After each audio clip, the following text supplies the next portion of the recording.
মুখ্যমন্ত্ৰী ডক্টৰ হিমন্ত বিশ্ব শৰ্মাৰ অগপলৈ যোৱাৰ যোজা চলিছে। মুখ্যমন্ত্ৰীক লৈ এই মন্তব্য কৰিলে মীৰা বৰঠাকুৰে। অগপৰ সৈতে সঘনে বৈঠকত মিলিত হৈছে মুখ্যমন্ত্ৰী। ভিতৰুৱা খবৰ মীৰা বৰঠাকুৰৰ হাতত আছে বুলি মন্তব্য। কংগ্ৰেছৰ পৰা মানুহ নি অগপত যোগদান কৰাইছে মুখ্যমন্ত্ৰীয়ে। কাৰণো দিলে মীৰা বৰঠাকুৰে। গুৱাহাটী সমষ্টিৰ প্ৰাৰ্থীগৰাকীৰ মতে বিজেপিত ভাত উকলিল মুখ্যমন্ত্ৰী আৰু সেইবাবে হেনো অগপলৈ যোৱাৰ যোজা চলাইছে মুখ্যমন্ত্ৰীয়ে।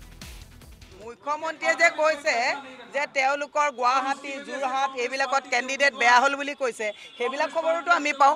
আমি চুপতি মাৰি নাথাকোঁ, মুখ্যমন্ত্ৰীয়ে চুপতি মাৰি থাকে। মুখ্যমন্ত্ৰীৰ কাম চুপতি মাৰা নহয় নহয়, মুখ্যমন্ত্ৰীৰ কাম ৱেলফেয়াৰ কৰা কাম। মুখ্যমন্ত্ৰীয়ে গুৱাহাটীত মানুহে পানী খাবলৈ পাইছেনে নাই সেইটো চিন্তা কৰিব লাগে। জাবৰ নিষ্কাশন হৈছেনে নাই, প্ৰদূষণমুক্ত গুৱাহাটী হৈছেনে নাই, যুৱ প্ৰজন্মই চাকৰি পাইছেনে নাই, ইয়াত মানে পদপথৰ বেপাৰীসকলৰ পৰা গুণ্ডা টেক্স কিয় কালেকশ্যন কৰিছে, এইবিলাকৰহে খবৰ ৰাখিব লাগে।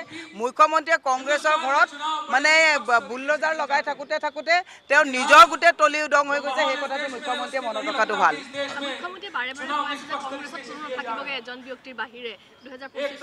আপোনালোকে মুখ্যমন্ত্ৰীক সুধিব, মুখ্যমন্ত্ৰীয়ে আজি তাৰিখত বিজেপি অফিচত কম যায়, ফণীভূষণ চৌধুৰীৰ ঘৰত গৈ আশীৰ্বাদ লয়, এজিপি অফিচত ঘনাই যায়।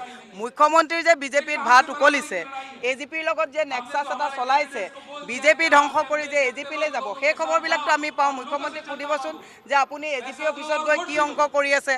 কংগ্ৰেছৰ পৰাও মানুহ নি পেলাই এজিপিত নি পেলাই আপুনি জইন কৰাব বিচাৰিছে, বিজেপিত যে ভাত উকলিছে সেই কথাটোতো আমি গম পাওঁ। কিন্তু আমি মুখ চুপতি নামাৰোঁ, আমি নকওঁ। কিন্তু মুখ্যমন্ত্ৰীয়ে কৈছে কাৰণে আমি কৈছোঁ যে তেওঁ ফণীভূষণ চৌধুৰীৰ ঘৰত গৈ পেলাই কি কথা পাতি আহিছে, সেই খবৰতো আমাৰ হাতত আছে। আমি নকওঁ, তেওঁ কৈ থাকে। গতিকে এবাৰ আমাৰ ৰিজাল্ট ভাল হ'ব।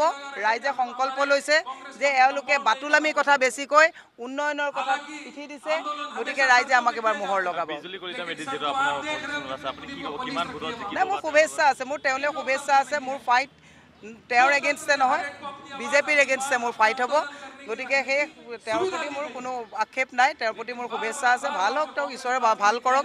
কিন্তু মই এটা নিশ্চিন্ত যে ৰাইজে এবাৰ আমাক জয়ী কৰাব।